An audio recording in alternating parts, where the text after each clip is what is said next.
So this is my experience of what's happening with my FNB account.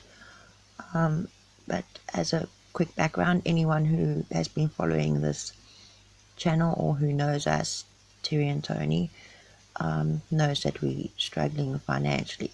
Anyway, so this morning I pop onto FNB, PayPal, blah blah blah, so that I can get a measly little 60 Rand payment for answering surveys on time bucks. But I am pleased about it because we are very soon going to run out of electricity and I need to get some electricity. And gone to my account expecting, to now have a 60 Rand balance, but instead it's 60 Rand in arrears, and all that the 60 Rand does is take it to naught. Luckily, we did have a 20 Rand electricity voucher that we could put through the procedure and get a little bit of electricity because, we had no other money. But anyway, this is my experience. This is what's happening with me and my FNB account. I contacted FNB customer support via FNB chat online on my laptop. FNB explained or directed me to the rules. I explained why I didn't understand the rules. FNB did submit a refund request, gave me a reference number for that, and I'm waiting to hear back. But this is my part of the chat that we had coming up now next.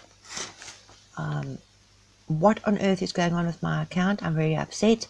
11th of July, 100 Rand fee item paid, no funds for the 10th of the 7th. 15th of July, 50 Rand fee item paid, no funds for the 10th of July.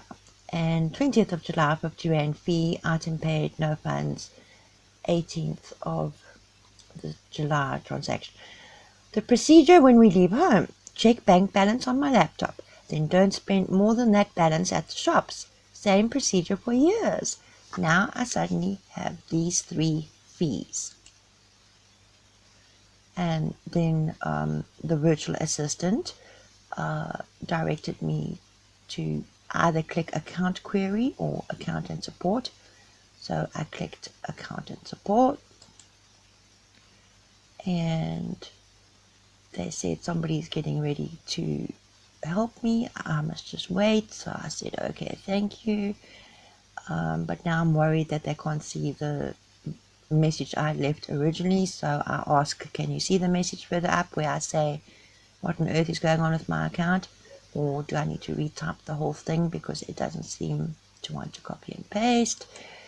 And the message just comes back, somebody will be with you shortly. Thank you for chatting with us. And I say, while waiting, I'm going to type it again just in case you can't see my original query with the virtual assistant. So I retyped the whole thing, what on earth is going on. They had also said while I was typing that I had ended the conversation. So I added here, I did not end the conversation.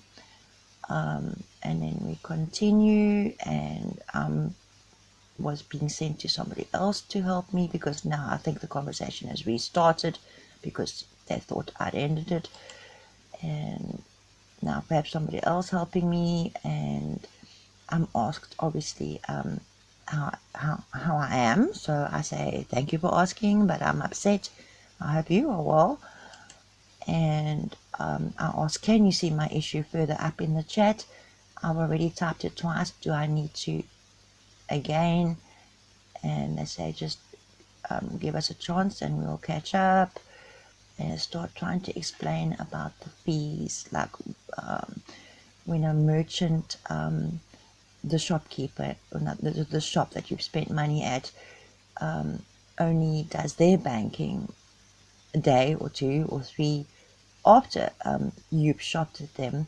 If there happens to be no money in your account at that moment, then you're going to get charged a fee. Doesn't quite make sense to me, but that's the rule with FNB. So yeah, but I didn't really understand it. I said whenever we have spent money at the shop, It's usually within an hour or so of checking my bank balance at home, seeing that there is a balance and we don't spend more than that amount. So where does the item paid no funds in my account come from? There was money in my account at the time of using my FNB card to buy something at a shop. What does when the merchant banked have to do with there being money in my account when I buy something? And I just said, this is new. It makes no sense. I mean, for example, we've been living like this for ages. A little bit of money comes in, spend a little at various different shops, and we haven't had this issue before. And I said, I do not spend more at a shop than my bank balance says I have. It's the way I've always shopped for years. Check my bank balance when I leave home so I know how much I can spend. So then I add, so in future, the only way to protect my money is at the moment anything comes into my account, I must just immediately transfer it to my Capitec bank account. Then I can spend it immediately without any fees. That's not ideal, but I mean, if this continues to happen, I may have to do that. They have submitted a reversal request for me, so I say, okay, thank you. If that fee reversal request is approved and works for these three amounts of 100, 50, 50, how do I avoid this happening in the future again? I mean, for example, my account can say I have a balance of 100, so I spend 98, and then 50 Rand gets taken off my account a few days later.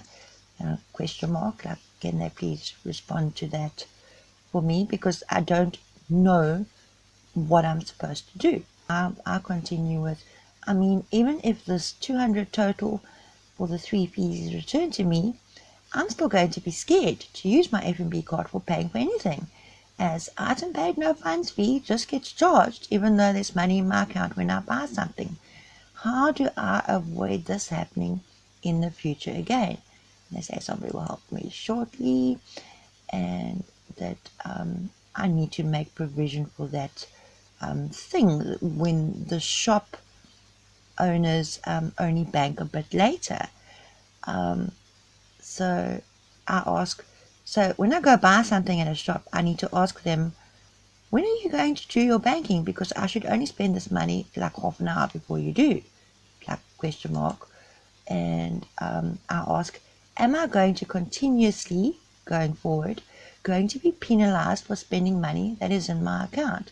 And they don't really answer that. They like just send me to, give me the links to where I need to go to read the rules, which I have read when I got this first 100 Rand fine. Thank you for logging a refund request, and I deserve to get that refund. But going forward, clearly I will have to move any money that comes into my account immediately to Capitec so that I can spend the money without fear of these odd fees. Obviously, that's what I would have to do that if there's a problem going forward. So I don't know what to do. I mean, surely I'm not the only one this sort of thing affects. There must be, I'm assuming, a lot of people struggling out there. Times are hard.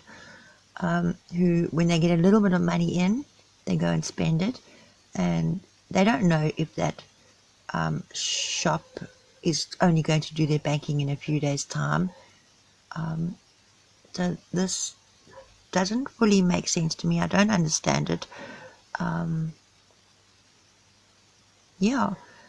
How would I avoid this in the future? I don't really want to avoid the usual shops I go to. I don't know. I don't know what to do. I mean, then I have to ensure possibly that there's money in my account anything, like all the time,